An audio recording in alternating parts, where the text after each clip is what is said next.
بسم اللہ الرحمن الرحیم۔ السلام علیکم۔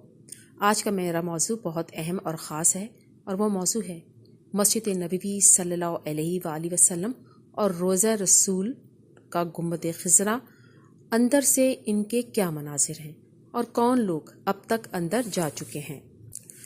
روضہ رسول صلی اللہ علیہ وآلہ وسلم وہ متبرک اور مقدس مقام ہے کہ جس کو دیکھنے اور اس کی سب جالیوں کو چھونے کی خواہش دنیا کے ہر مسلمان کے دل میں مچلتی ہے۔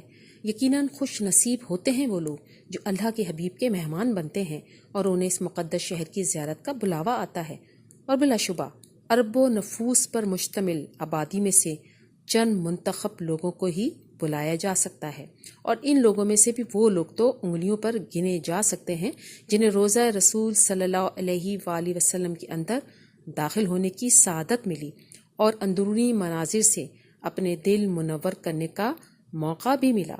ایسی ہی ایک شخصیت سعودی فرمانروا شاہ فیصل تھے کہ جنہیں ایک مرتبہ حجر نبوی صلی اللہ علیہ وآلہ وسلم کے اندر جانے کی سعادت نصیب ہوئی۔ شاہ فیصل نے وہاں لوہے کے بنے ہوئے صندوق دیکھے جن کے بارے میں کسی کو معلوم نہیں تھا کہ اس کے اندر کیا ہے۔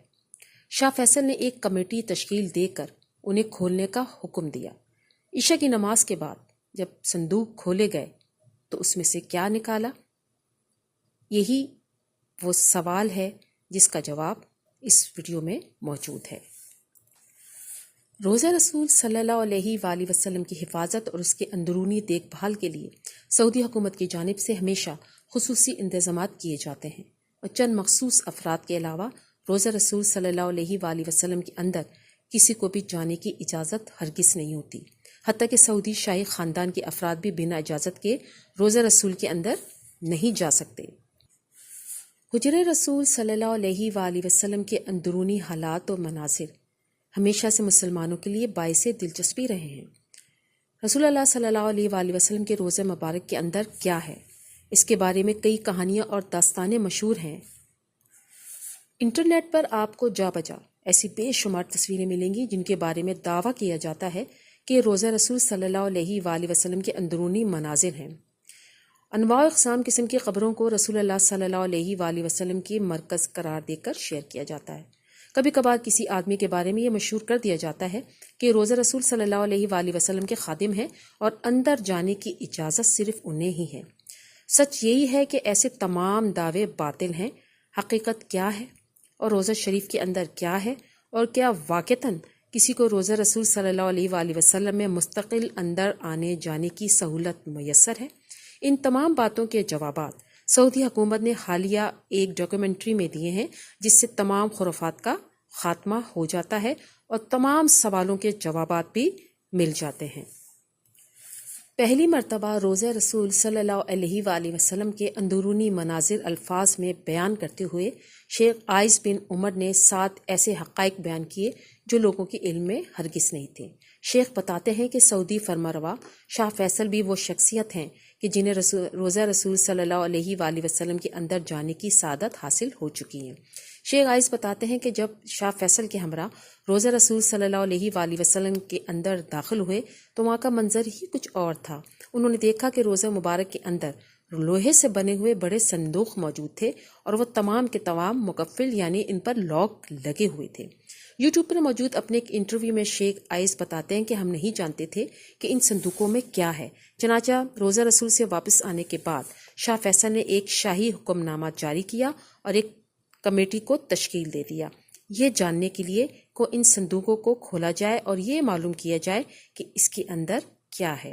یہ صندوق دراصل سلطنت عثمانیہ کے دور سے ہی روضہ مبارک میں موجود تھے۔ ایک شام کو شیخ عائض اپنے ساتھ ایک نمائندے کو لے کر روضہ مبارک کے حجرے میں داخل ہوئے۔ ان کے ساتھ زیورات کا ماہر ایک شخص بھی موجود تھا۔ حجر نبوی صلی اللہ علیہ وآلہ وسلم میں داخل ہو کر مقفل صندوقوں کے تالے کھولے گئے۔ اب ان تمام اشیاء کا جائزہ لینا شروع کیا گیا۔ شیخ عائض بتاتے ہیں کہ جس صندوق کا سب سے پہلے معائنہ کیا گیا اس میں سونے کے زیورات پائے گئے۔ جبکہ دوسرے صندوق سے چاندی کی زنجیریں ملی جو کسی زمانے میں خانہ کعبہ اور روضہ رسول صلی اللہ علیہ وآلہ وسلم کے دروازے سے منسلک ہوا کرتی تھیں۔ ہمیں حجرے سے نبی کریم صلی اللہ علیہ وآلہ وسلم کی ذات سے منسلک بھی کچھ تبرکات ملے۔ کمیٹی نے 15 روز تک حجرے میں موجود اشیاء کا جائزہ لیا اور بعد ازاں حجرے سے ملنے والے زیورات کو مدینہ منورہ کے میوزیم میں رکھنے کی تجویز پیش کی گئی۔ آج یہ تمام نوادرات مدینہ منورہ کے میوزیم میں رکھ دیے گئے ہیں تاکہ عام لوگ بھی ان کی زیارت کر سکیں۔ یہاں پر ایک بات وضاحت کرنا بہت ضروری ہے کہ شیخ آئس بھی اصل قبر مبارک تک رسائی حاصل نہیں کر سکے۔ جیسا کہ ہم سب کو معلوم ہے کہ رسول اللہ صلی اللہ علیہ وآلہ وسلم کا وصال ام المومنین حضرت بی بی عائشہ رضی اللہ تعالی عنہا کے حجرہ مبارک میں ہوا تھا اور وہیں آپ کی تدفین بھی ہوئی تھی۔ اس کے بعد حضرت ابو بکر اور حضرت عمر فاروق رضی اللہ تعالی عنہ بھی وہیں پر مدفون ہیں۔ اس طرح روضہ شریف کے اندر 3 قبریں موجود ہیں۔ اگر آپ کو انٹرنیٹ پہ کوئی بھی ایسی تصویر ملے کہ جس میں صرف ایک قبر دکھائی دے رہی ہے تو یہ جان لیجئے کہ یہ تصاویر جعلی ہیں۔ ویسے بھی رسول اللہ صلی اللہ علیہ وآلہ وسلم کی مرکز مبارک کی اصل تصویر دنیا میں موجود ہی نہیں ہے، اس لیے کہ آخری مرتبہ جب کوئی رسول اللہ صلی اللہ علیہ وآلہ وسلم کی اصل قبر مبارک تک گیا تھا تو یہ 550 سال پہلے کا واقعہ ہے۔ وہ حجرہ شریف جس میں آپ اور آپ صلی اللہ علیہ وآلہ وسلم کے اصحاب کی قبریں موجود ہیں، اس کے ارد گرد ایک 4 دیواری ہے۔ اس 4 دیواری کے بعد اس کے ارد گرد ایک اور دیوار کھینچی گئی جو 5 کونوں پر مشتمل ہے۔ یہ خصوصی دیوار حضرت عمر بن عبدالعزیز نے اپنے دور خلافت میں بنوائی تھی اور اس 5 کونی دیوار کا مقصد اسے خانہ کعبہ کی مشابہت سے بچانا تھا۔ اسی 5 کونے والی دیوار پر ایک بڑا سا سبز رنگ کا غلاف یا پردہ ڈالا جاتا ہے۔ یہ دیواریں بغیر دروازوں کے ہیں، چنانچہ کسی کی بھی ان دیواروں کے پار اصل قبر مبارک تک پہنچنے کا سوال ہی پیدا نہیں ہوتا۔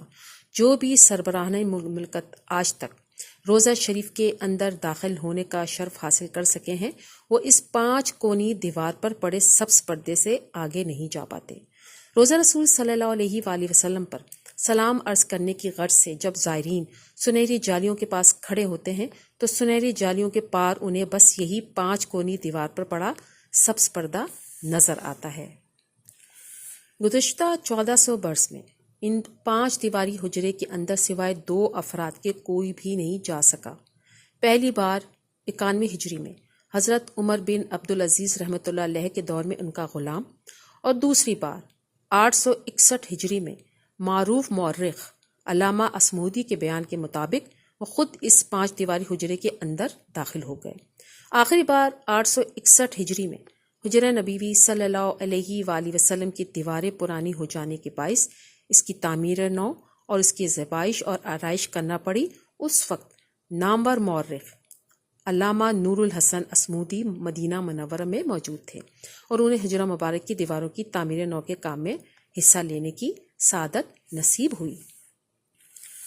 علامہ اصمودی لکھتے ہیں کہ 14 شعبان 861 ہجری کے دن 5 دیواری کو مکمل طور پر ڈھا دیا گیا۔ دیکھا تو اندرونی 4 دیواری میں بھی دراڑیں پڑی ہوئی تھیں، چنانچہ وہ دیوار بھی گرا دی گئی۔ اب ہماری آنکھوں کے سامنے مقدس حجرہ موجود تھا۔ مجھے وہاں پر داخلے کی سعادت ملی۔ میں شمالی سمت سے داخل ہوا تو خوشبو کی ایسی لپٹ آئی جو زندگی میں کبھی محسوس نہ ہوئی تھی۔ میں نے رسول اللہ صلی اللہ علیہ وآلہ وسلم اور آپ کے دونوں خلفاء راشدین کی خدمت میں ادب سے سلام پیش کیا۔ مقدس حجرہ مربع شکل کا تھا۔ اس کی 4 دیواری سیاہ رنگ کے پتھروں سے بنی ہوئی تھی جیسے خانہ کعبہ کی دیوار میں استعمال ہوئے ہیں۔ 4 دیواری میں کوئی دروازہ موجود نہ تھا۔ میری پوری توجہ 3 قبروں پر مرکوز تھی۔ تینوں سطح زمین کے تقریباً برابر تھیں، صرف ایک ذرا سا ابھار موجود تھا۔ یہ شاید حضرت عمر فاروق رضی اللہ تعالی عنہ کی قبر مبارک تھی۔ رسول اللہ صلی اللہ علیہ وآلہ وسلم کا جسد مبارک حجرہ نبوی کی جنوبی سمت میں تدفین کیا گیا تھا۔ حجرے کی دیوار اور رسول اللہ صلی اللہ علیہ وآلہ وسلم کے مرکز مبارک کے درمیان صرف 1 ہاتھ کا فاصلہ ہے۔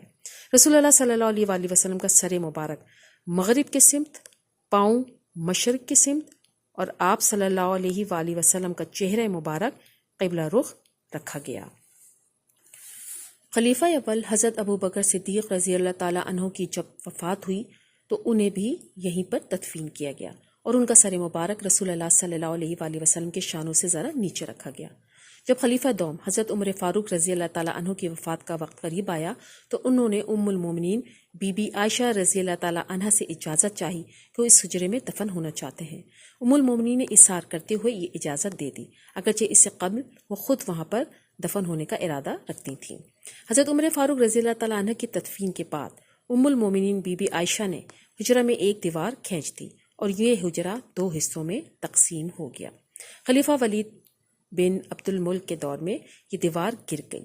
حضرت عمر بن عبد العزیز رحمۃ اللہ علیہ نے اندر جا کر اس کا معائنہ کیا تو دیکھا کہ یہ دیواروں کا گرنا قبر مبارک پر بھی ہوا ہے اور اس سے حضرت عمر رضی اللہ تعالیٰ عنہ کے پاؤں مبارک ظاہر ہو گئے تھے۔ عمر بن عبد العزیز نے اس حجرے کی ارد گرد کالے پتھروں سے ایک مربع شکل دیوار تعمیر کروا دی اور اس مربع شکل دیوار کے باہر ایک 5 کونوں والی دیوار بھی بنا دی گئی۔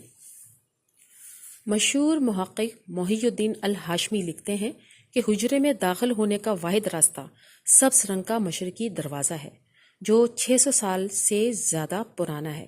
داخل ہونے کے بعد ہی سامنے سفید رنگ کا سنگ مرمر ہے جس کو شاہ فیصل شہید کے دور میں بنایا گیا تھا۔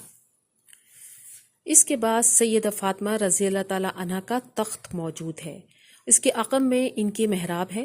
تخت وہ مقام ہے جہاں سلاطین اور حکمرانوں کی جانب سے پیش کیے جانے والے قیمتی تحائف کو رکھا جاتا تھا۔